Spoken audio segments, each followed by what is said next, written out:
दोस्तों, भगवान गौतम बुद्ध ने कहा है कि अगर मकान की नींव कमजोर है तो क्या मकान टिक सकता है? नहीं, वह कभी भी गिर सकता है। अगर हमें अपने मकान को सुरक्षित रखना है तो पहले हमें उसकी नींव को मजबूत करना होगा, क्योंकि जब तक उसकी नींव कमजोर रहेगी तब तक वह मकान टिक नहीं पाएगा। इसी तरह हमारा शरीर है। अगर हमें अपने शरीर को स्वस्थ रखना है तो हमें अपने पेट को साफ रखना होगा, क्योंकि यही हम पूरे शरीर की नींव है। हमें हमारी आंतों को साफ रखना होगा, क्योंकि यह शरीर में बहुत सारे कार्य करती है, जैसे हमारे खाने को डाइजेस्ट से लेकर खाने में मौजूद न्यूट्रिएंट्स को ऑब्जर्व करके शरीर के हर अंग तक पहुंचाती है और खाने के अंदर मौजूद जहर को शरीर से बाहर निकालती है। शरीर में जितनी भी गंदगी जमा होती है उसकी सफाई करने का कार्य हमारी आंतों का ही होता है। अगर यह गंदी रहेगी तो हमारा शरीर बीमारियों से ग्रसित हो जाएगा। जब हमारी आंत ठीक प्रकार से कार्य नहीं करती है तो उसी की वजह से हमें कब्ज होती है, इंडिजेशन होता है, एसिडिटी और गैस बनती है। बहुत सी भयंकर गंभीर बीमारियां हो जाती हैं, जैसे पाइल्स की problem, cancer, diabetes, arthritis, migraine, कील, मुहासे। चेहरे पर झुर्रियां जितनी भी बीमारियां होती हैं वह सभी बीमारियां हमारी आंतों में जमी गंदगी की वजह से होती हैं। तो आज इस वीडियो में हम जानेंगे कि किस तरह से हम अपनी आंतों में जमी गंदगी को एक दिन में साफ कर सकते हैं, जिससे हमें कभी कोई बीमारी नहीं होगी। आज इस कहानी में आपको ऐसे नियम बताए जाएंगे जिनको अपनाकर आप अपने पेट की पूरी तरह सफाई कर सकते हैं। और अगर आप इन नियमों को अपने जीवन का हिस्सा बना लेते हैं तो आपको भविष्य में कभी कोई बीमारी नहीं होगी। एक गुरु जो आयुर्वेद के बहुत बड़े ज्ञाता थे, वह अपना एक छोटा सा आश्रम बनाकर नदी के किनारे रहा करते थे। उनकी चर्चा नगर नगर फैली हुई थी। इसीलिए एक युवक उनसे आकर बोलता है, गुरुदेव, मैंने आपके बारे में बहुत सुना है। आपके पास सभी समस्याओं का समाधान है। कृपया करके मेरी भी समस्या का समाधान कीजिए। युवक की बात सुनकर वह गुरु उस युवक से कहता है, तुम्हें क्या समस्या है बेटा? तब वह युवक उनसे कहता है, गुरुदेव, मेरे शरीर में अनेक बीमारियों ने घर बना लिया है। मैंने बहुत सारे वेदों के पास जाकर उपचार करवाया है। मैंने अपना बहुत सा धन खर्च किया है, लेकिन अभी तक मुझे राहत नहीं मिली है। कृपया करके मुझे कोई ऐसा मार्ग बताइए जिससे मैं बिल्कुल स्वस्थ हो जाऊं और मेरे ज्यादा पैसे भी खर्च ना हो। युवक की पूरी बात सुनने के बाद वह गुरु उस युवक से कहते हैं कि बेटा, तुम्हारे अस्वस्थ रहने का कारण तुम्हारे शरीर में जमी हुई गंदगी है, और इस गंदगी की वजह से आप जो भी खाते हैं उससे आपके शरीर को पोषक तत्व नहीं मिल पाता है, और शरीर में पोषक तत्वों की कमी होने से तुम्हारा शरीर कमजोर हो गया है, और इसी वजह से आपके रोगों से लड़ने की जो क्षमता है वह भी कम हो गई है। फिर इससे आपका जो शरीर है उसमें बीमारियां घर बना लेती हैं। हमारे शरीर में सर्वप्रथम गंदगी 3 जगह पर जमा होती है। पहली आहार नाल में, दूसरी पेट में और तीसरी आंतों में। इन तीनों जगह यदि गंदगी ज्यादा समय तक बनी रहती है तो यह हमारे शरीर में फैलेगी और यह फिर किडनी में, फेफड़ों में और हृदय के आसपास भी जमने लगेगी। अतः खून को गंदा कर देगी, और खून के गंदा होते ही आपके शरीर में विभिन्न प्रकार की बीमारियां हो जाती हैं। इसीलिए इस गंदगी को साफ करना बहुत जरूरी है। हम जो खाते हैं उसी से गंदगी पैदा होती है। हम क्या खा रहे हैं इस पर ध्यान देने की जरूरत है। हम 2 तरह के खाद्य पदार्थ खाते हैं। पहला वह जो सीधा हमें प्रकृति से प्राप्त होता है, और दूसरा वह जिसे मानव से निर्मित किया जाता है। प्रकृति में प्राप्त फल और सब्जियां हैं, और मानव निर्मित रोटी, पिज्जा, बर्गर, चाउमीन जो कि हमें नुकसान पहुंचा सकते हैं। फिर गुरु उस युवक से कहते हैं कि बेटा, आयुर्वेद में बताया गया है कि जितना समय हमें अपने पेशाब को करने में लगता है उतना ही समय हमें अपने मल को पास करने में भी लगता है। लेकिन आजकल ऐसा नहीं होता है। आजकल जब हम शौचालय में जाते हैं तो लगभग 20 से 25 मिनट लगा देते हैं।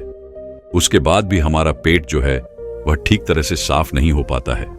कई बार तो हमें बहुत जोर लगाना पड़ता है, जिस वजह से हमें कई बार बहुत सारी परेशानियों का सामना करना पड़ता है।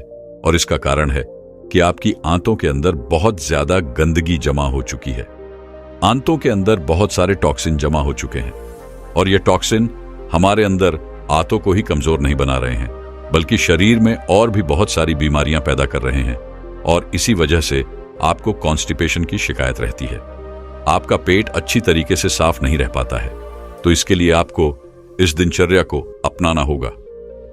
अगर आप इस दिनचर्या का 7 दिन तक प्रयोग कर लेते हैं तो आपके शरीर के अंदर जितनी भी पुराने से पुरानी गंदगी जमा हो चुकी है वह पूरी की पूरी साफ हो जाएगी। और यह दिनचर्या हमारे आयुर्वेद में बताई गई है और इस दिनचर्या को सभी बड़े बड़े ऋषि महर्षि अपनाते थे। स्वयं गौतम बुद्ध भी इस दिनचर्या का अनुसरण किया करते थे। महर्षि वाग्भट भी इन नियमों को बहुत महत्वपूर्ण बताते हैं और जो भी नियमों का पालन करता है उसे जीवन भर कभी कोई बीमारी नहीं होती है। फिर गुरु उस युवक से कहते हैं कि बेटा, अब हम जानते हैं कि आयुर्वेद में वह कौन सी दिनचर्या बताई गई है जिसे हमें अपने जीवन में अपनाना चाहिए। फिर गुरु उस युवक से कहते हैं कि बेटा, इस दिनचर्या में बताया गया है कि सबसे पहले हमें इसकी शुरुआत सुबह से करनी है। जब आप सुबह उठते हैं तो आप सबसे पहले 1 गिलास पानी लीजिए। पानी को थोड़ा गुनगुना कीजिए, बहुत ज्यादा गर्म नहीं करना है। फिर उस पानी के अंदर आधा नींबू का रस निचोड़ दीजिए। सुबह सुबह खाली पेट 1 गिलास गुनगुना पानी आपको पीना है। सुबह खाली पेट नींबू पानी पीने से आपका जो डाइजेशन सिस्टम है वह सक्रिय हो जाता है। उसमें गैस्ट्रिक जूस अच्छी तरीके से रिलीज होते हैं और आपके शरीर के अंदर जितने भी टॉक्सिन्स होते हैं वह बाहर आने लगते हैं।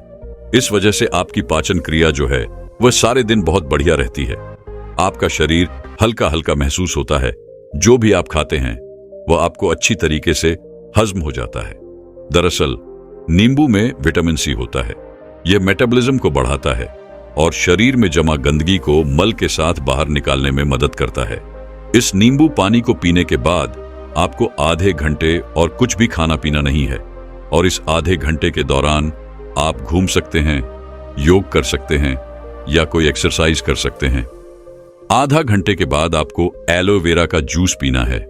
अगर आपके घर पर एलोवेरा का पौधा नहीं है तो आप एलोवेरा का पौधा अवश्य लगाएं, क्योंकि यह आपके लिए बहुत ही जरूरी है। लेकिन अगर आपके घर में एलोवेरा का पौधा नहीं है तो कहीं से एलोवेरा की फ्रेश पत्तियां तोड़ कर लाइए और उस एलोवेरा की एक पत्ती को लीजिए और उसे बीच से कट करके उसका जेल निकाल लीजिए। इसके बाद 1 गिलास में उस जेल को डाल लीजिए और उसका सेवन कीजिए। एलोवेरा का जेल खाने से आपके शरीर के अंदर जितने भी जर होते हैं वह खत्म होना शुरू हो जाते हैं, क्योंकि एलोवेरा पोषक तत्वों से भरपूर होता है जो कहीं स्वास्थ्य परेशानियों को दूर करने में मददगार साबित होता है। इसमें विटामिन ए, विटामिन सी और विटामिन ई के साथ साथ कैल्शियम, पोटेशियम और मैग्नीशियम जैसे जरूरी पोषक तत्व पाए जाते हैं।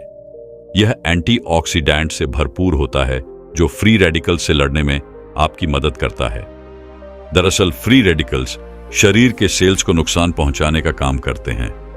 एलोवेरा में एंजाइम होते हैं जो भोजन को तोड़ने और पोषक तत्वों के ओम रिजर्वेशन में सुधार करने में मदद करते हैं। एलोवेरा ह्यूमन सिस्टम को बढ़ाता है।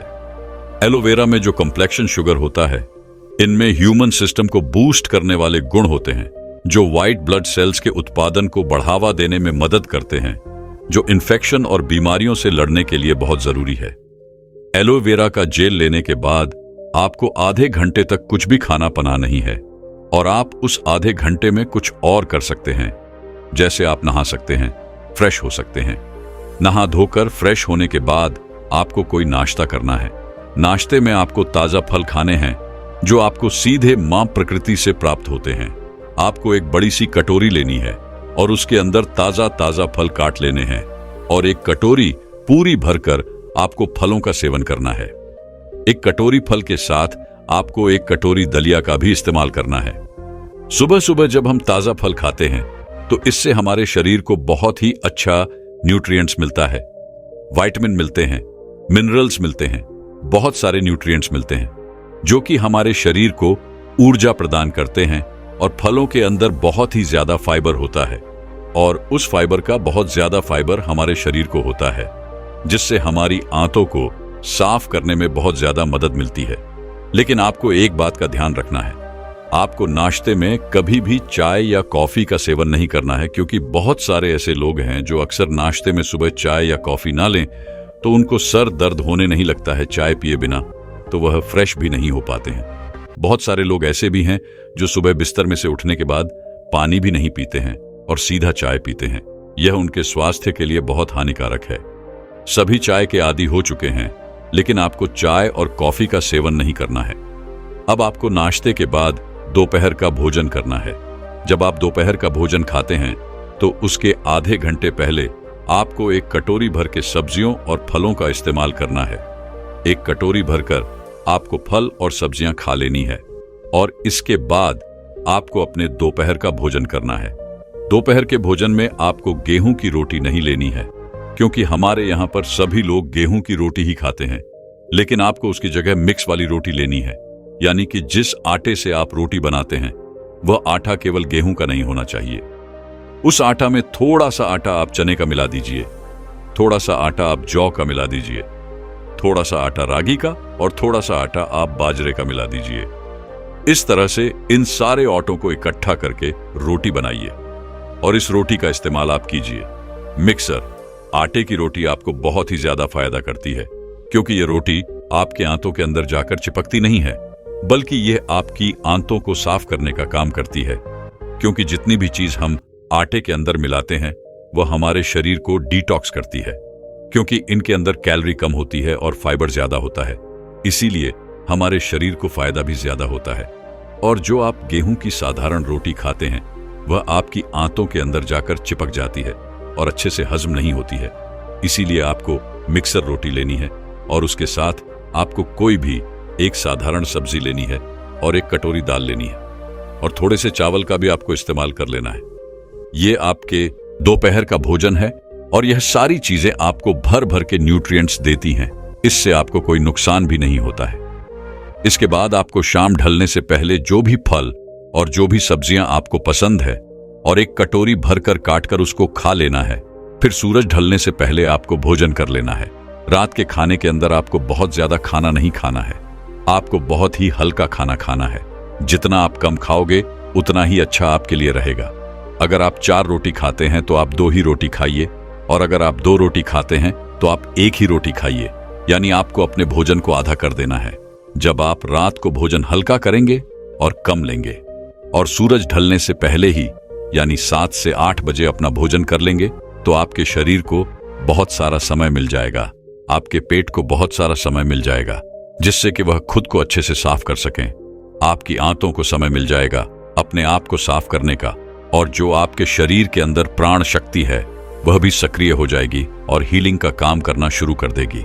आपके शरीर के अंदर जितनी भी टूट फूट होती है, जितनी भी चीजें खराब होती हैं, उन सबको आपकी प्राण शक्ति ठीक कर देती है। लेकिन अगर आप अपना भोजन पेट भर कर लेते हैं तो आपकी प्राण शक्ति पूरी रात भोजन को पचाने में ही लगी रहती है और आपके शरीर में टूट फूट की मरम्मत नहीं कर पाती है।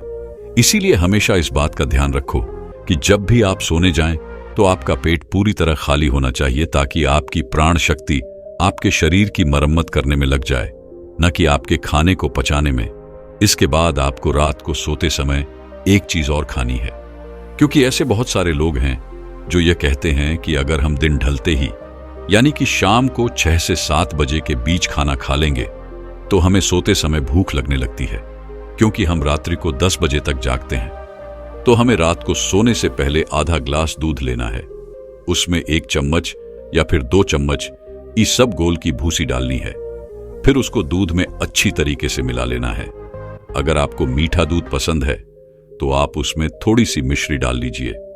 इसे अच्छी तरीके से मिला लीजिए और इसे 5 मिनट के लिए छोड़ दीजिए, जिससे यह ईसबगोल की जो भूसी है वह फूल जाएगी। उसके अंदर जो फाइबर होते हैं वह अच्छे तरीके से मिल जाएंगे और ये एक खीर जैसे बन जाएगी। और इस खीर को आपको सोते समय इस्तेमाल करना है। यह आपके पेट को भी भर देगी, जिससे आपको भूख भी नहीं लगेगी और इससे आपको अनेक फायदे भी होंगे। ईसबगोल के अंदर बहुत ही बढ़िया वाला फाइबर होता है, जिससे जब आप फ्रेश होने जाते हैं तो आपका पेट अच्छे से साफ हो जाता है। इसके साथ साथ ईसबगोल आपके कोलेस्ट्रॉल को भी कम करता है और आपके ब्लड शुगर को भी नियंत्रण में रखता है और आपके शरीर के अंदर जो एक्स्ट्रा फैट होता है उसको भी कम करता है, और इससे रात को आपको भूख भी नहीं लगती है।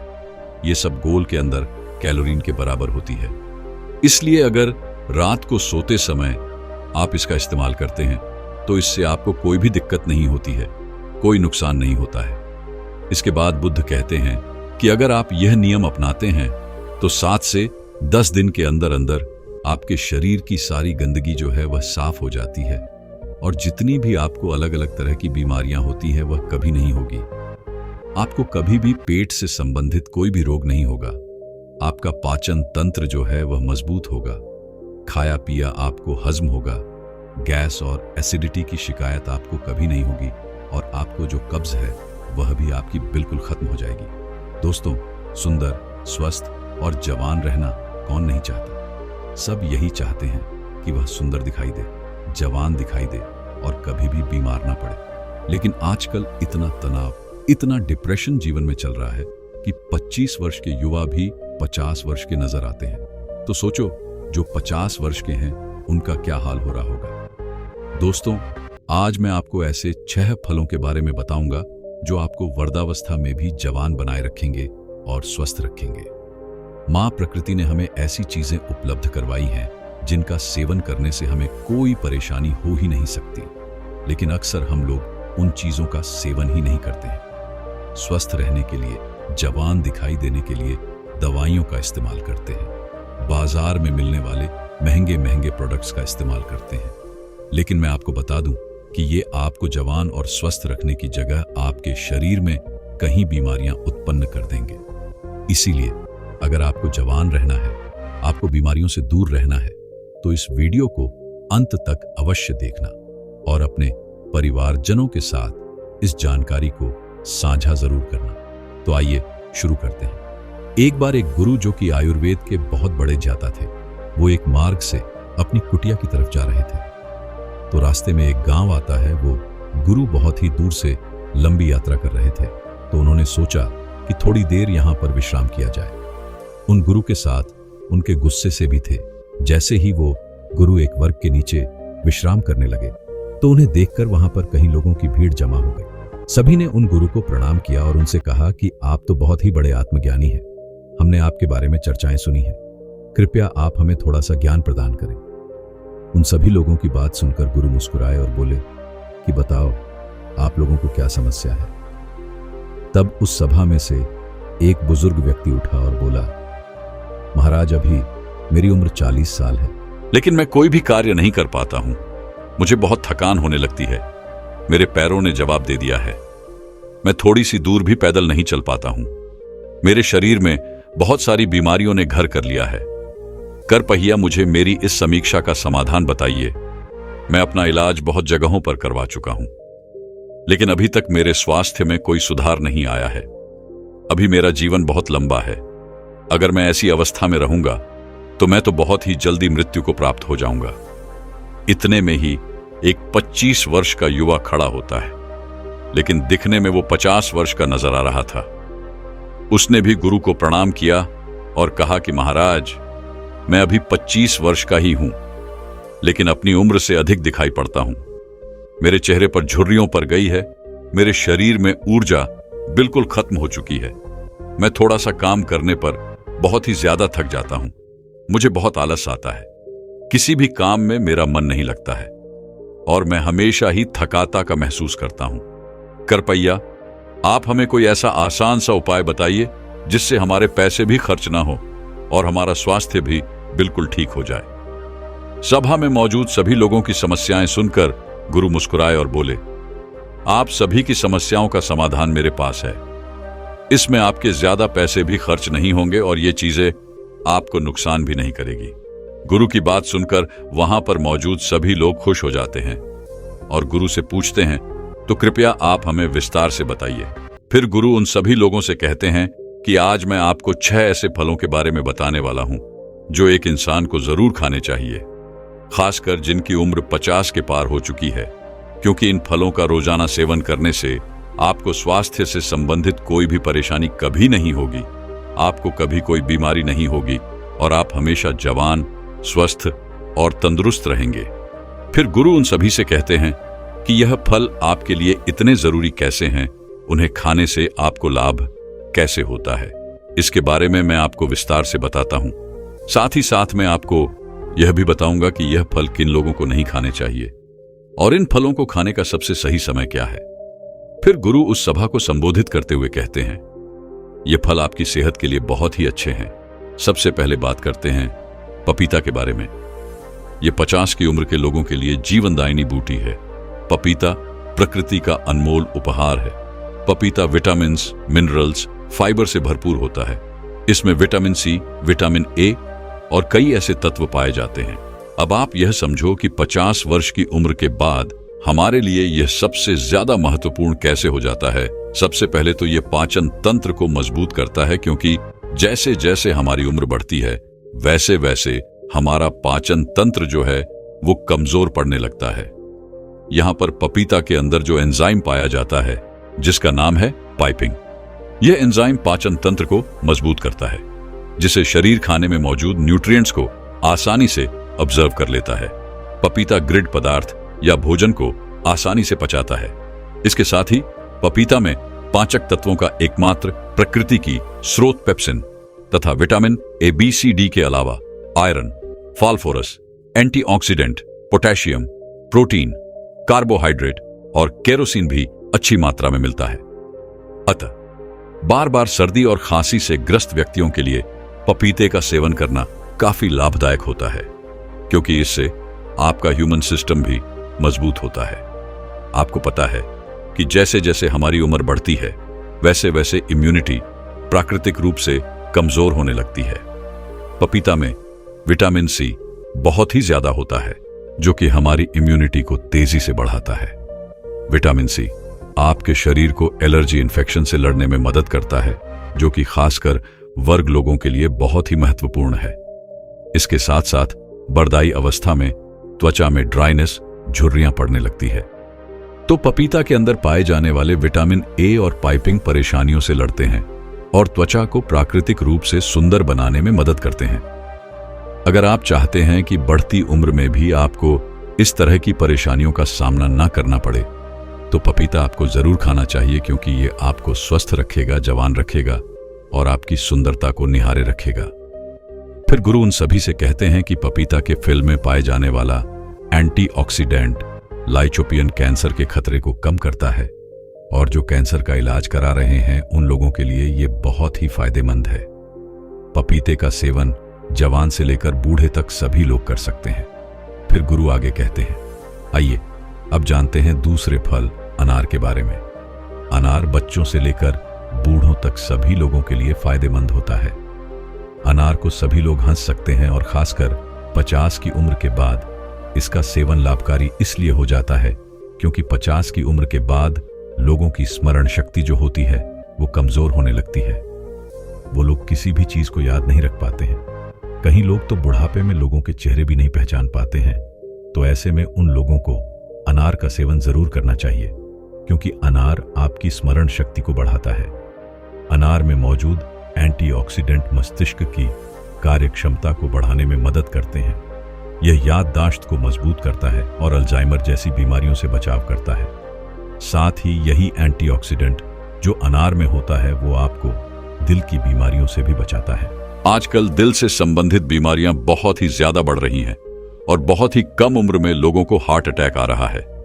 तो ऐसे में इस खतरे से बचने के लिए आपको अनार का सेवन जरूर करना चाहिए। साथ ही अनार में फाइबर होता है जो पाचन को सुलाता है। यह कब्ज और अन्य पाचन समस्याओं को दूर करने में मदद करता है। बुढ़ापे में पाचन क्रिया कमजोर हो जाती है, जिससे लोगों को कब्ज, अपच जैसी परेशानियों से जूझना पड़ता है। तो ऐसे में अनार आपको इन सभी समस्याओं से बचा सकता है। ज्यादा उम्र के लोगों में एक समस्या बहुत ही ज्यादा आती है। जैसे जैसे उनकी उम्र बढ़ती है वैसे वैसे उनके जोड़ों में, हड्डियों में दर्द होने लगता है, जिससे वे लोग बुढ़ापे में ही बहुत परेशान होते हैं। लेकिन अनार आपको इस समस्या से भी बचाता है, क्योंकि अनार में एंटी इन्फ्लामेटरी गुण होते हैं जो जोड़ों के दर्द और सूजन को कम करने में मदद करता है, जिससे आर्थराइटिस जैसी समस्याओं से आपको राहत मिलती है। कुल मिलाकर अनाज जो होता है वो आपको हर तरह की समस्या से बचाता है। ये बुढ़ापे में ही नहीं बल्कि आप इसका सेवन आज जवानी में भी करेंगे तो आपको बुढ़ापे में ऐसी कोई भी समस्या नहीं होगी। इसके अलावा अनार खून बढ़ाता है, आपकी रोग प्रतिरोधक क्षमता बढ़ाता है। तो एक अनार का सेवन आपको रोजाना जरूर करना चाहिए। इसके आगे गुरु कहते हैं कि हमारा तीसरा फल है जो सभी को खाना चाहिए, वो है नारियल पानी। देखो, नारियल पानी का इस्तेमाल छोटे से लेकर बड़े तक सभी लोग कर सकते हैं, क्योंकि इसके फायदे सभी के लिए बहुत ही जरूरी है। अगर आप कम उम्र से ही इसका सेवन करते चलेंगे तो आगे चलकर बुढ़ापे में आपको कोई भी दिक्कत नहीं होगी। लेकिन आप बुढ़ापे में इसका सेवन करेंगे तो ये उस समय समस्याओं को रोकने का काम भी करेगा। इसीलिए आप इसका सेवन अभी से ही, जवानी से ही शुरू कर दो, ताकि आपको बुढ़ापे में चलकर कोई भी बीमारी ना हो। नारियल पानी आपके शरीर में पानी की कमी को पूरा करता है। नारियल पानी में बहुत सारा पानी होता है जो आपके शरीर को हाइड्रेट रखता है। बुढ़ापे में अक्सर लोग पानी कम पीते हैं, जिससे उनके शरीर में पानी की कमी हो जाती है। नारियल पानी पीने से ये सारी की सारी कमी जो होती है वो पूरी हो जाती है। जैसे जैसे उम्र बढ़ती है वैसे वैसे इंसान का मेटाबॉलिज्म कमजोर हो जाता है, जिससे वजन बढ़ने की समस्याएं आती हैं। ऐसे में नारियल पानी पीना बहुत ही जरूरी हो जाता है, क्योंकि नारियल पानी में कैलोरी कम होती है, जिससे वजन नियंत्रित रखने में काफी मदद मिलती है। ये पाचन को बेहतर बनाता है और मेटाबॉलिज्म को तेज करता है। नारियल पानी त्वचा के लिए बहुत ही अच्छा होता है।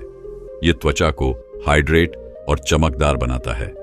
इसमें एंटीऑक्सीडेंट होते हैं जो त्वचा को फ्री रेडिकल्स से बचाते हैं। फिर गुरु आगे कहते हैं, आइए अब जानते हैं चौथे फल सेब के बारे में। सेब आपकी सभी बीमारियों की दवा है। अगर आप रोज एक सेब खाते हैं तो आपको कभी भी डॉक्टर के पास जाने की जरूरत नहीं पड़ेगी। 50 की उम्र के बाद वाले लोगों के लिए यह इतना महत्वपूर्ण है क्योंकि सेब में फाइबर, विटामिन, न्यूट्रिएंट्स होते हैं जो आपके पूरे स्वास्थ्य को ठीक रखते हैं। सेब खाने से आपकी हार्ट हेल्थ बहुत ही अच्छी रहती है, क्योंकि इसके अंदर जो सेलेबल फाइबर होता है या आपके कोलेस्ट्रॉल को संतुलन करने में आपकी मदद करता है, क्योंकि हाई कोलेस्ट्रॉल हार्ट डिजीज का एक बहुत ही बड़ा फैक्टर होता है, जिससे बढ़ती उम्र में इसका खतरा बना ही रहता है। तो रोजाना अगर आप एक सेब खा लेते हैं तो इससे आपकी हार्ट हेल्थ स्वस्थ रहती है। इसके अलावा सेब आपके वजन को संतुलित करता है। दोस्तों, जैसे जैसे आपकी उम्र बढ़ती है वैसे वैसे मेटाबॉलिज्म धीमा हो जाता है और इसी वजह से वजन को संतुलित करना हमारे लिए बहुत ही मुश्किल होता है। लेकिन सेब एक लो कैलोरी फल होता है और इसमें फाइबर अच्छी मात्रा में पाया जाता है। जब आप सेब खाते हैं तो आप दिन भर ऊर्जावान महसूस करते हैं। इसमें कैलोरी ना के बराबर होती है, जिसकी वजह से आपको वजन को संतुलित करने में मदद मिलती है। इसके अलावा ब्लड शुगर को भी यह संतुलित करता है। सेब आपकी बहुत ही मदद करता है। सेब में मौजूद फाइबर यह आपके शुगर के लेवल को संतुलित रखता है। फाइबर का एक बहुत ही अच्छा स्रोत है, साथ ही साथ यह जल्दी डाइजेस्ट हो जाता है। सेब आपकी कब्ज की बीमारी से भी छुटकारा दिलाता है और पाचन को दुरुस्त रखता है। सेब पोषक तत्वों से भरपूर और विटामिन सी से भरपूर होता है, जो शरीर को फ्री रेडिकल से लड़ने में काफी मदद करता है। शरीर की पुराने से पुरानी बीमारी को यह ठीक कर सकता है। सेब में विटामिन डी भी होता है, जो आपकी हड्डियों के लिए काफी लाभदायक है। सेब खाने के बाद आपकी हड्डियां मजबूत होती जाती हैं। सेब खाने से डायबिटीज कंट्रोल में आता है। इसमें फाइबर और एंटीऑक्सीडेंट भरपूर मात्रा में होते हैं। डायबिटीज मरीजों के लिए सेब काफी ज्यादा फायदेमंद होता है। सेब स्किन और बालों के लिए भी बहुत अच्छा होता है। सेब में पाए जाने वाला विटामिन सी हेल्थी कोलेजन को शरीर में बढ़ावा देता है। इसे स्किन की इलास्टिसिटी और ओवरऑल हेल्थ के लिए काफी ज्यादा अच्छा माना जाता है। एक छोटी सी सेब के बहुत ही ज्यादा फायदे हैं। अगर आप 50 साल के हैं या फिर उससे भी ज्यादा के हैं या फिर 50 साल से कम है और आप चाहते हैं कि आपका बुढ़ापा अच्छे से गुजरे और आपको कभी कोई बीमारी ना हो, आप जवान और स्वस्थ नजर आएं, तो आपको एक सेब रोजाना जरूर खाने चाहिए। दोस्तों, मैं उम्मीद करता हूं कि यह कहानी सुनने से आपके जीवन में अच्छे बदलाव आए होंगे। आपको इस वीडियो से क्या सीखने मिला, ये कमेंट करके जरूर बताएं और अपने परिवार, स्विंगल दोस्त या आपके करीब इंसान के साथ यह कहानी शेयर करके उन्हें भी इस जनान से परिचित करवाए। बाकी अगर आपको यह वीडियो दिल से अच्छी लगी हो तो ही इस वीडियो को लाइक कर देना और आपने अब तक इस चैनल को सब्सक्राइब न किया हो तो चैनल को सब्सक्राइब भी जरूर कर देना। आपका हर दिन शुभ हो और खुशियों से आपका जीवन भरा रहे। धन्यवाद। नमो बुद्धाय।